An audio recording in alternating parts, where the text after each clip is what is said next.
The turkey was perfectly golden, the cranberry sauce glistened in its crystal bowl, and the tension at my parents' Thanksgiving table was thick enough to cut with the carving knife Dad wielded like a judge's gavel.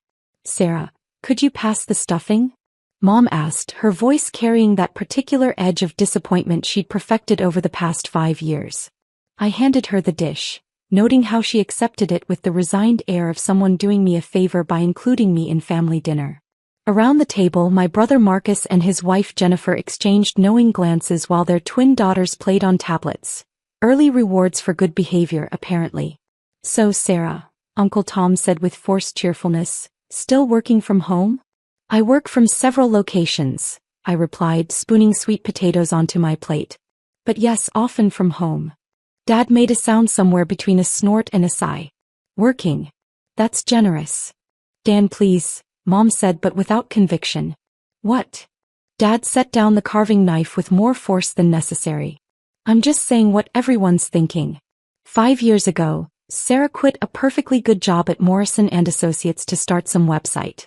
5 years later, she's still at home in her pajamas doing God knows what on a computer." "I don't wear pajamas to work," I said mildly. "That's what you focus on." Marcus leaned back in his chair, his real estate broker confidence filling the space. "Dad's got a point, Sarah. You're 34 years old. Most people have established careers by now. Hell, I made partner at my firm 2 years ago." "We know, Marcus," I said.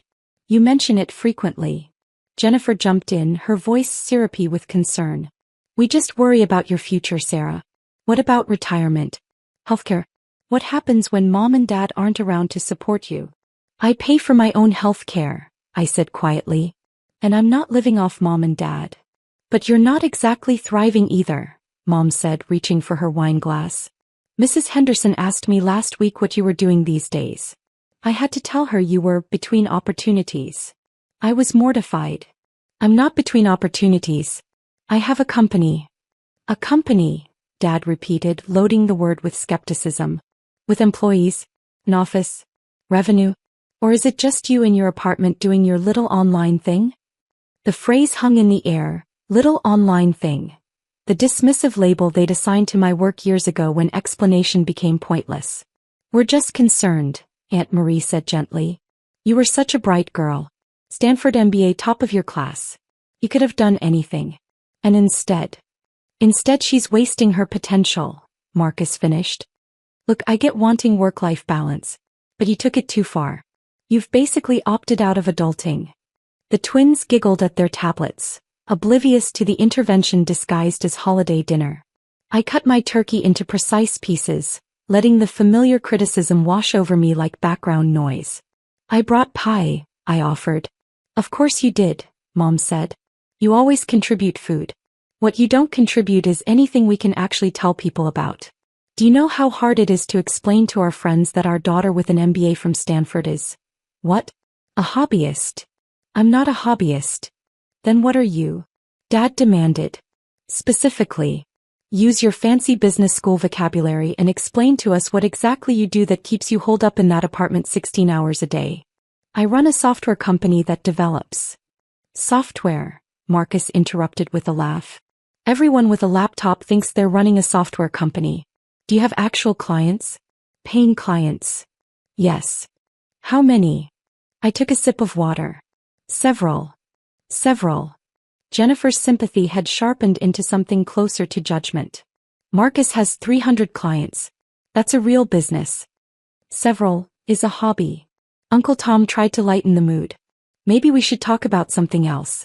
Sarah, did you catch the game last week?" "I don't follow football."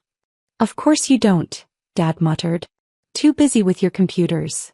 Cousin Jake wandered in from the living room where he'd been watching the game with the other younger cousins. At 26, fresh from business school himself, he'd recently started at a consulting firm and spoke about it with the zealous enthusiasm of the newly converted to corporate life. "Aunt Sarah," he said, settling into an empty chair, "my firm is hiring. I could probably get you an interview.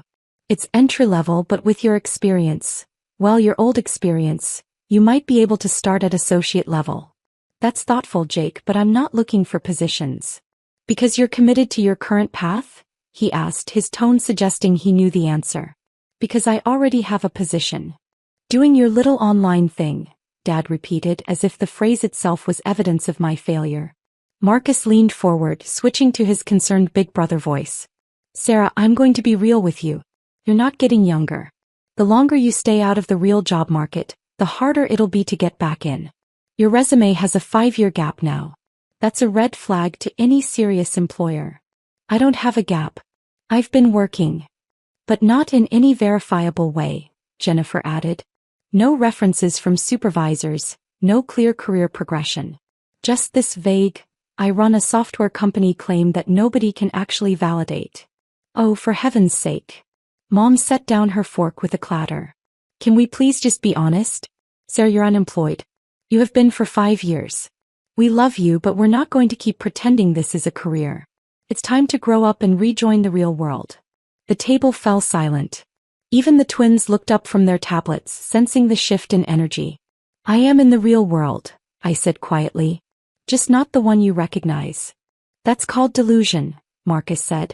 When your version of reality doesn't match actual reality, that's a problem. Do you pay taxes on this company? Dad asked suddenly. Yes. How much? Ballpark. I met his eyes. I'd rather not discuss my finances at Thanksgiving dinner. Because there's nothing to discuss, he concluded. Sarah, I'm your father. I want what's best for you. And what's best for you is stability. A real job. Benefits. A 401k. Maybe meet someone, settle down. Not this. Whatever this is. I'm settled. You're stagnant, Mom corrected. There's a difference. Aunt Marie tried again. What about volunteering? Even if you don't want a traditional job, you could do something meaningful. Habitat for Humanity literacy programs. I do meaningful work, I interrupted, keeping my voice level despite the tightness in my chest. But what is it? Jennifer pressed. Specifically, what do you actually do? I develop artificial intelligence solutions for healthcare systems. The table stared at me. You develop. Marcus laughed. AI for healthcare. So you're saying you compete with IBM and Google and Microsoft? In certain niches, yes. The laughter spread around the table. Not cruel but patronizing, the kind reserved for children who claim they'll be astronauts. Sweetie, Mom said, her voice dripping with gentle condescension, those are billion-dollar companies with thousands of employees. You're one person in an apartment. That's not competition. That's fantasy. Yeah, Aunt Sarah, Jake added, pulling out his phone. I took a class on AI in business school. The barrier to entry alone requires massive capital investment and specialized talent. Unless you've got a few million in funding and a team of PhDs, you're not actually in that market. I have both, I said simply. Dad shook his head.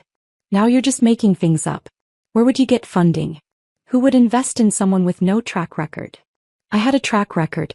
5 years ago at Morrison & Associates, I was the lead analyst on 3 successful tech acquisitions. The investors I pitched remembered that work. But you left Morrison, Marcus pointed out. You walked away from that credibility. I walked away to build something. But what? Mom's frustration was boiling over now. What did you build? Show us.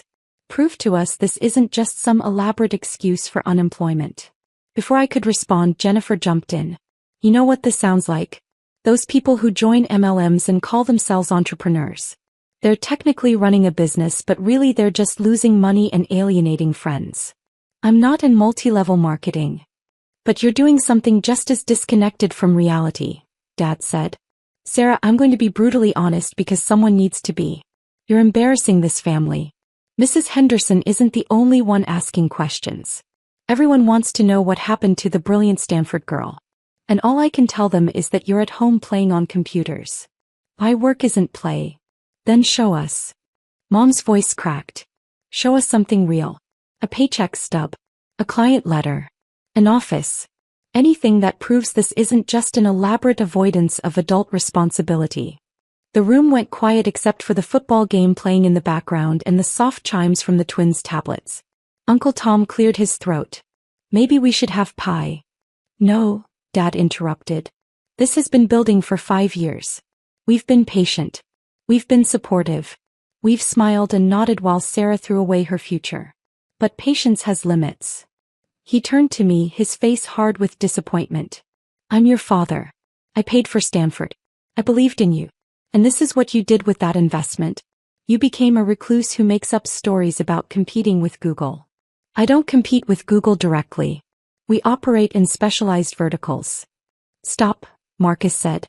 Just stop with the jargon. If you really had a successful company, we'd know about it. There'd be evidence. Press coverage. Something. There is press coverage. Jennifer laughed. Where? Some tech blog with 50 readers. Various publications, I said carefully. Name one, Jake challenged, his phone ready.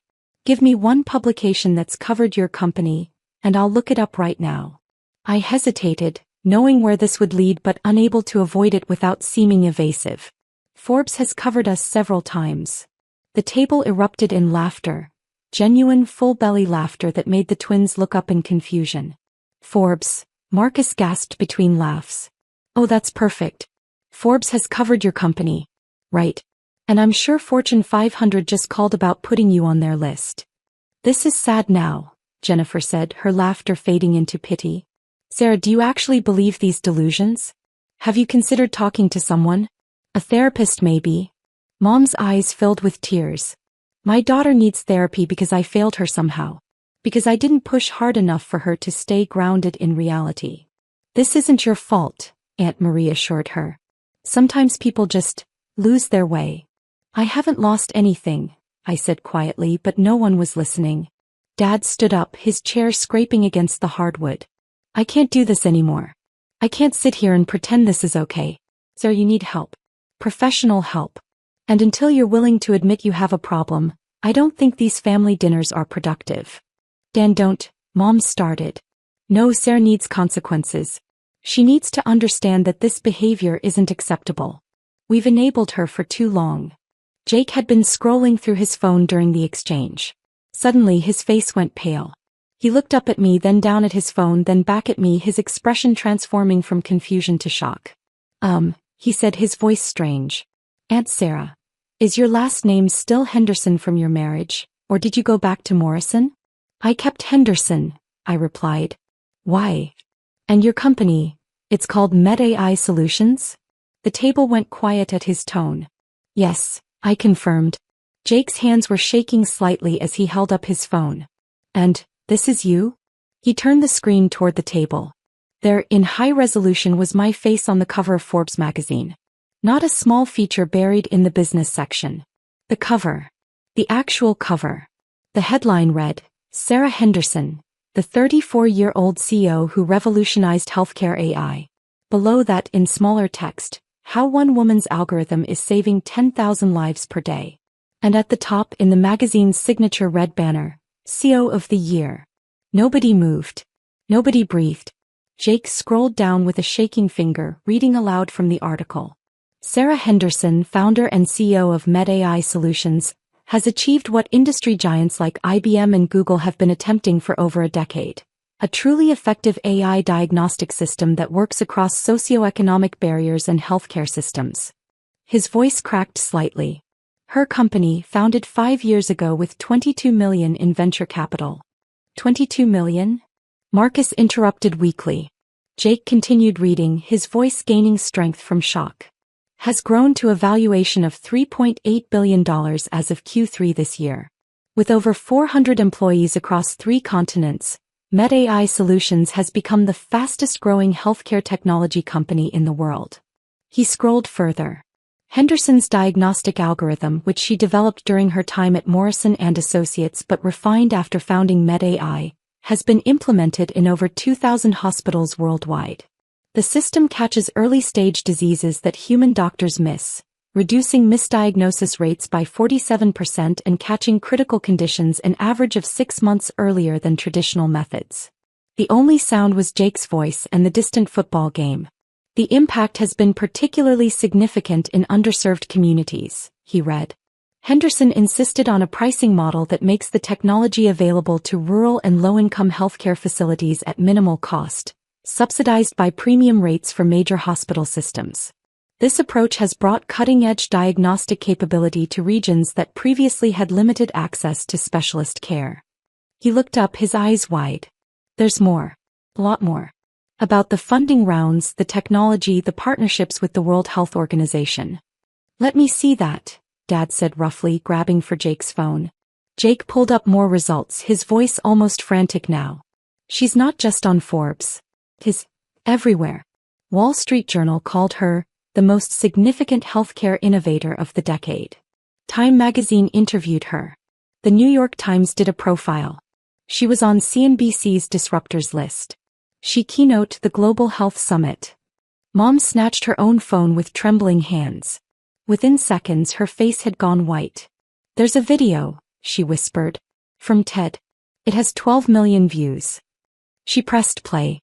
My voice filled the room, professional and clear, explaining in layman's terms how the diagnostic algorithm worked. The camera showed me on the famous red circle stage, completely at ease, gesturing to slides that illustrated patient outcomes. Our goal isn't to replace doctors, VideoMe was saying. It's to give them a tool that catches what human attention might miss.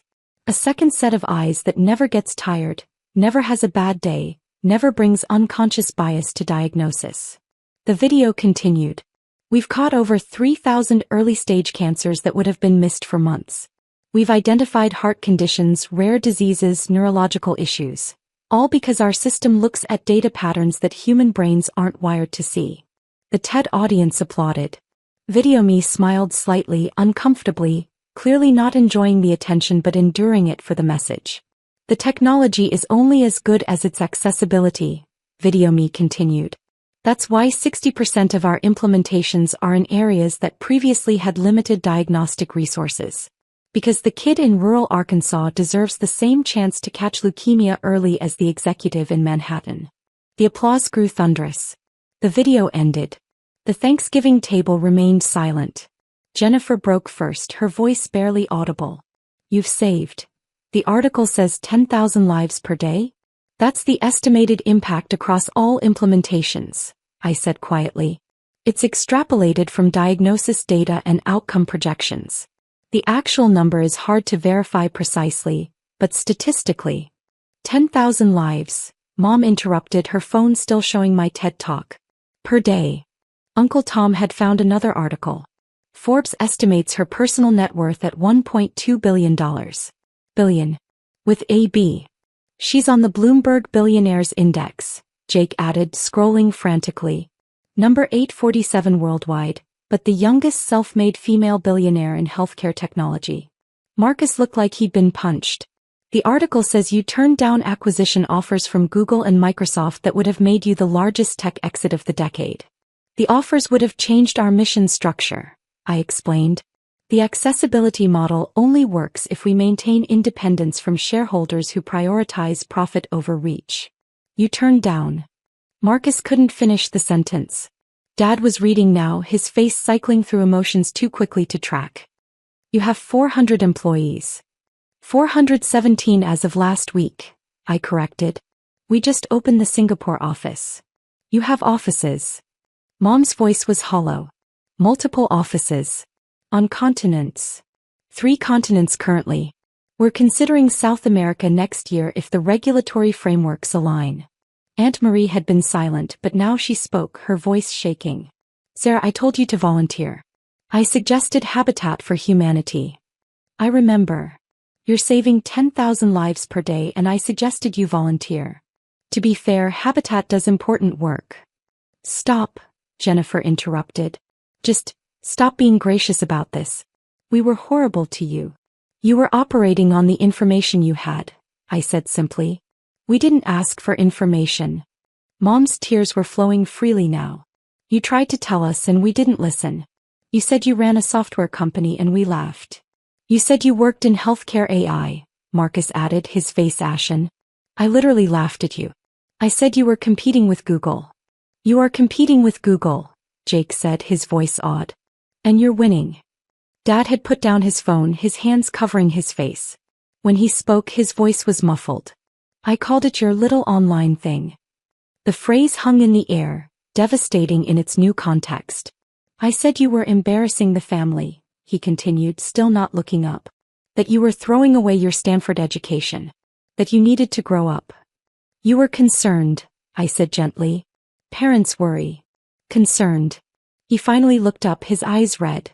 Sarah, I told you that patience has limits. I was going to ask you to stop coming to family dinners until you got your act together. The table absorbed this. I developed an algorithm that identifies cancer, I said quietly. It's caught 3,000 cases early. That's 3,000 people who are alive because of math I wrote. And you were going to disinvite me from Thanksgiving because you thought I was unemployed. Mom made a sound between a sob and a gasp.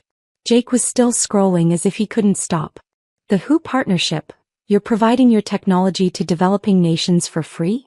For minimal implementation costs, I corrected. They pay for hardware and training.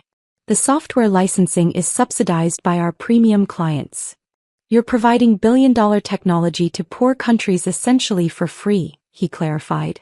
It's the right thing to do. Disease doesn't care about economics. The Forbes article says you personally donate 80% of your salary to fund these implementations, Uncle Tom read. You're a billionaire who lives like someone in an apartment working on computers, I finished. Because the money isn't the point. The impact is the point. Jennifer was scrolling through photos now. Images of me at the Global Health Summit, shaking hands with the Director General of the WHO, speaking at medical conferences, touring hospital implementations in rural India. You met the UN Secretary General, she said numbly. Twice. The first meeting was about expanding implementation in conflict zones. The second was about... You're on a first-name basis with the Secretary General of the United Nations, Jennifer interrupted, and I told you to get a real job. You have a real job, I said. Marketing director at Marcus's firm. That's real work. Don't, Marcus said harshly. Don't be kind about this. We don't deserve kindness. You're my family. I love you. We called you delusional, he said. I said you needed therapy for your delusions. And you're CEO of the year. You're revolutionizing medicine. You're saving tens of thousands of lives. Aunt Marie was crying openly now. When you said Forbes covered you, we laughed. We actually laughed. It was an understandable response given your frame of reference, I said. Stop being so damn understanding. Mom's voice was sharp with self-directed anger. We were cruel. We were dismissive. We didn't just misunderstand, we didn't even try to understand. You told us what you were doing and we decided it wasn't worth our attention. The twins had abandoned their tablets, watching the adults with wide, confused eyes. One of them tugged Jennifer's sleeve. Mommy, why is everyone crying? Jennifer pulled her daughter close, her own tears falling. Because we made a big mistake, baby. A really big mistake. Dad stood abruptly, walking to the window. His shoulders shook. After a moment, Mom joined him and they stood together, not touching, both staring out at the November afternoon. Jake was still scrolling, his voice almost frantic with the need to catalog his discoveries. You have patents. 17 patents on diagnostic algorithms and healthcare AI implementation. You've published papers in JAMA and the New England Journal of Medicine. You're cited by researchers worldwide. The academic work helps validate the technology to skeptical medical boards, I explained. You're 34 years old, he said wonderingly. I'm 26 and I thought I was successful because I got hired at a consulting firm. You're 34 and you've changed medicine. You are successful, Jake. Everyone's path is different. Don't patronize me, he said but gently. I can't. I don't even know how to process this. I offered you an entry-level job. You could buy the company I work for with your quarterly earnings. I'm not interested in acquiring consulting firms. He laughed, a slightly hysterical edge to it. Of course you're not. You're interested in saving lives. While I'm helping rich companies get richer, you're making sure kids in rural Arkansas can catch cancer early. Uncle Tom set down his phone carefully. Sarah, I need to apologize. Not just for tonight. For 5 years. Every family gathering, every time someone asked about you and I went along with the Sarah's still figuring things out narrative. I didn't defend you. I didn't ask questions. I just assumed the worst and moved on. You weren't wrong to rely on observable evidence, I said. You saw someone working from home with no obvious markers of success. Your conclusions were logical. But they were wrong, Aunt Marie said. Completely, devastatingly wrong. Marcus had his head in his hands. I told you that you were stagnant. That you'd opted out of adulting. And you were building a company that's valued at more than most Fortune 500 corporations. Valuation is speculative, I said. Based on growth projections and market conditions. The actual value is in the implementations and outcomes. Stop doing that, Jennifer said. Stop deflecting your success. You're allowed to acknowledge what you've accomplished. I acknowledge the work, I replied. The recognition is secondary. Dad turned from the window, his face ravaged. Why didn't you correct us? All these years, all the dismissive comments, all the interventions disguised as holiday dinners. Why did you let us think you were failing? Because correcting you would have required explaining, and explaining would have required you to listen. You weren't listening. You'd already decided what my story was. You could have shown us, Mom protested. An article, an award, something. I tried, Mom. 3 years ago I mentioned the Series B funding round at Christmas dinner. You changed the subject to Marcus's new house. 2 years ago I brought up the Who partnership at Easter. Dad said it was nice I had hobbies. Last Thanksgiving I mentioned the CNBC interview. Jessica asked if I was at least making enough to pay rent. The specifics landed like physical blows. You tried to tell us, Marcus said slowly. Multiple times. And we shut you down every time. You weren't interested in details that didn't fit your narrative, I said simply. I was the family disappointment. That role served various purposes for different people. Changing it would have required effort nobody wanted to make. That's not true, Mom started. It is true, I interrupted gently.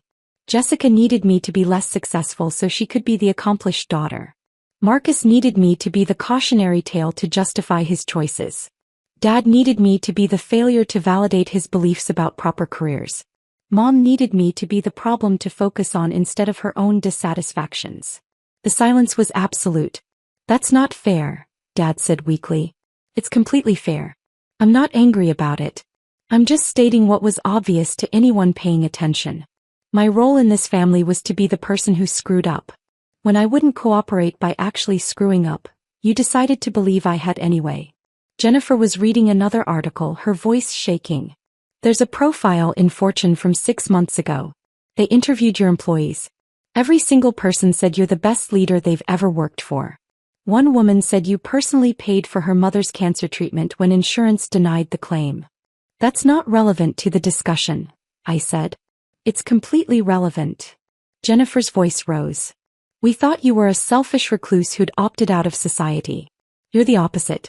You're so focused on helping others that you don't even acknowledge your own accomplishments. Jake had found video of a panel discussion. This is from the World Economic Forum. The one Dad said was for people who talk about solving problems instead of solving them. I didn't attend that one, I said quickly. They invited me to speak, but I had implementation deadlines. You turned down Davos, Jake said flatly. You were invited to speak at the World Economic Forum, and you said no because you had work to do. It was the right priority decision. You're insane, Marcus said, but with a rather than criticism. You're absolutely insane. Do you know what I would give to speak at Davos? What anyone would give for that platform. I know what I'd have to give up, I replied. 3 days of implementation work. 3 days when we could be installing systems that catch diseases. The platform wasn't worth the cost. Mom sank into her chair, her phone displaying my Forbes cover. You're the youngest self-made female billionaire in healthcare. And you live in a 2-bedroom apartment. It's a nice apartment. Good light for working. Sarah, she said, her voice breaking, you could buy anything. Go anywhere. Do anything. And you choose to work 16-hour days from an apartment. Because the work matters more than the lifestyle. But don't you want? She gestured helplessly. Something, recognition, comfort, a life. I have a life. It just doesn't look like what you expected. Dad returned to the table, moving like an old man. I told you to get a real job. You have the most real job at this table. You're the only one doing anything that actually matters. Real estate matters, I said. Marketing matters. Consulting matters. Different work serves different purposes. Stop being generous, Marcus said roughly. We don't deserve your generosity. We deserve your anger. Your contempt. Something. I'm not angry. I'm just tired of explaining myself to people who've already decided not to listen. Uncle Tom spoke quietly. Are you going to keep coming to family dinners? I considered the question. Around the table my family waited, their faces showing various stages of shock, shame, and something that might have been hope. I don't know, I said honestly.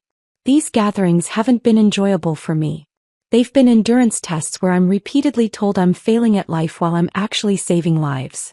I'm not sure that's a dynamic worth maintaining. We'll change, Mom said quickly. We'll listen. We'll ask questions.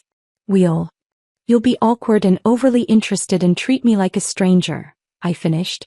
Because that's what happens when you discover someone isn't who you thought they were.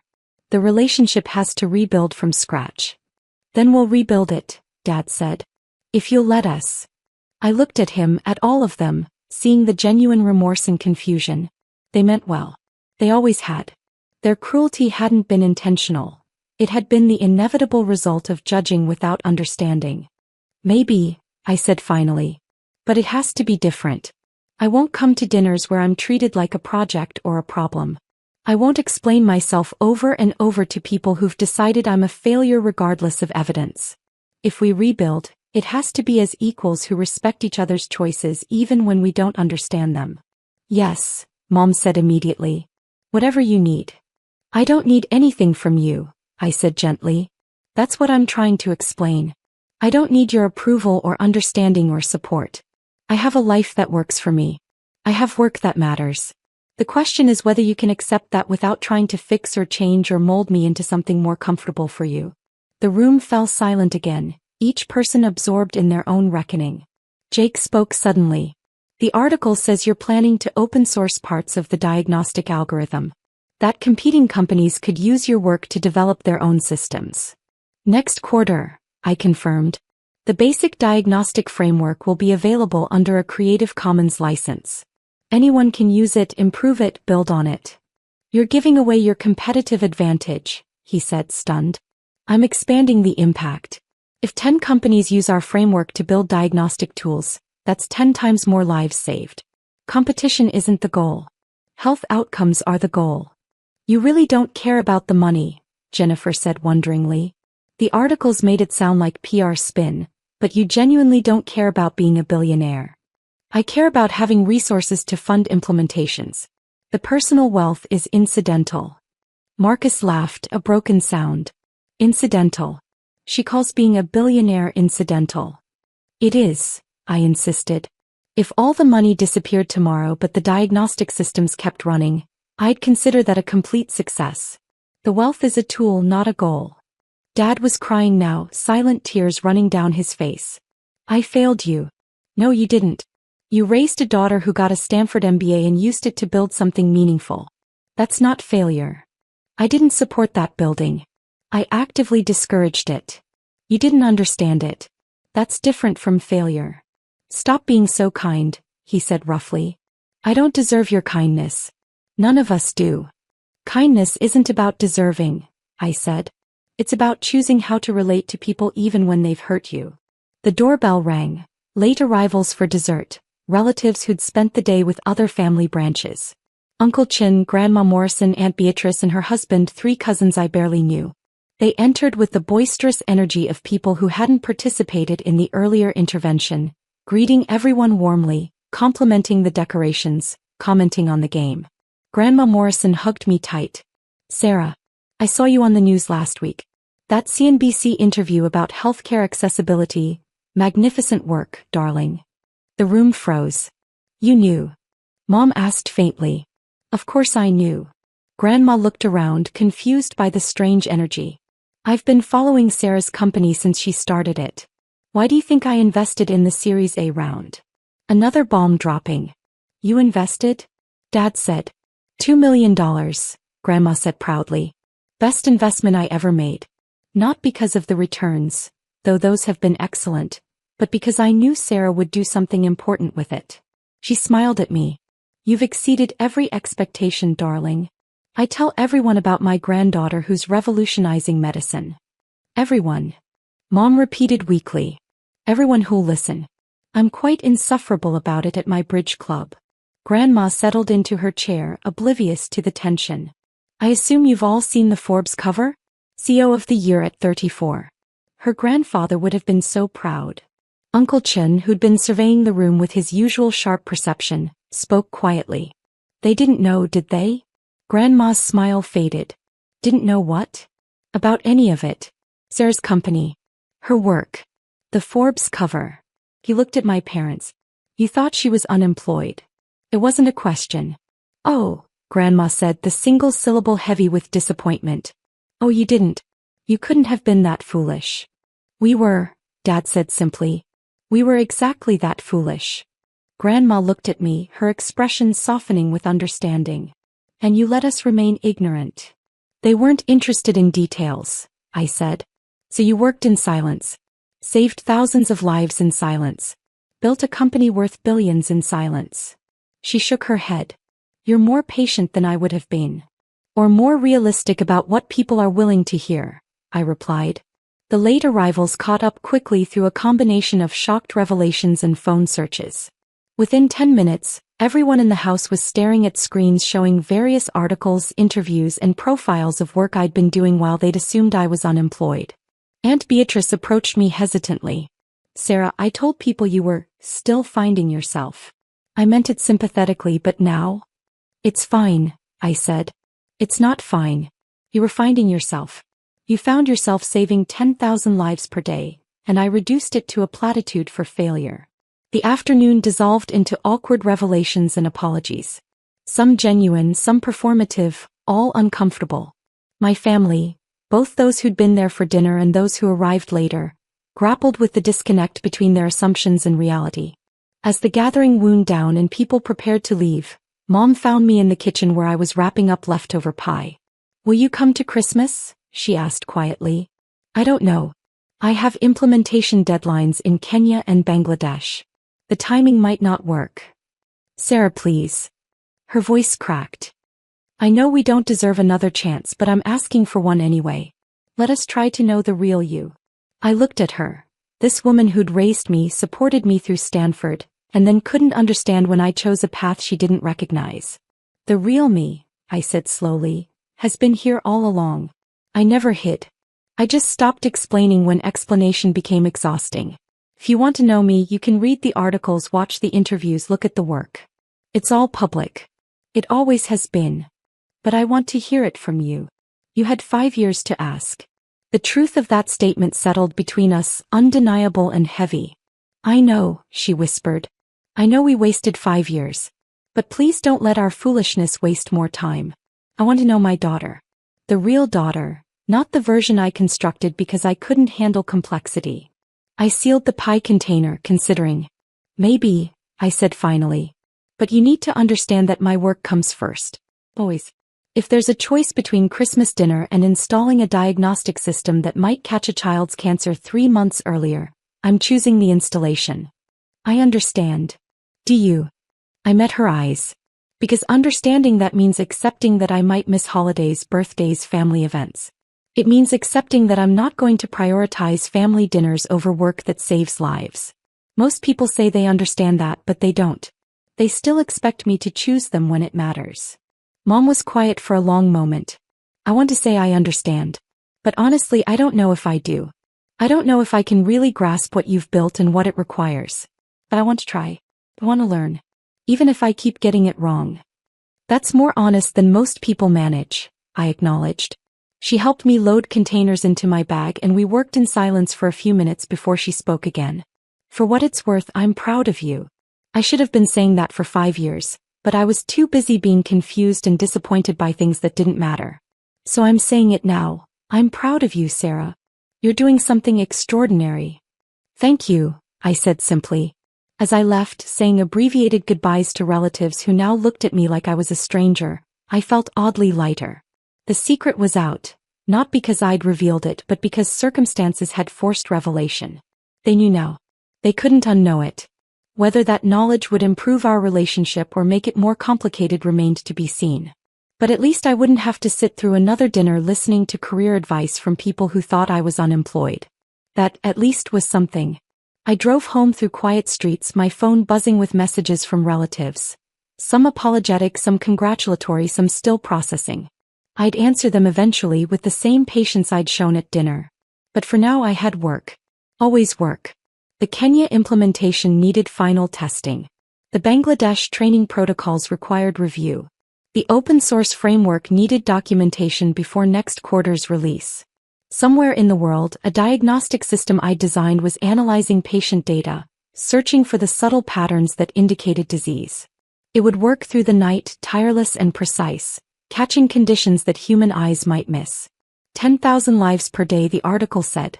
10,000 people who would get diagnoses earlier, treatment sooner, better outcomes. That was worth missing Thanksgiving dinner. It was worth 5 years of family misunderstanding. It was worth the Forbes cover and the awkward revelations and all the complicated relationship repairs that would come next. The work was worth it. It always had been.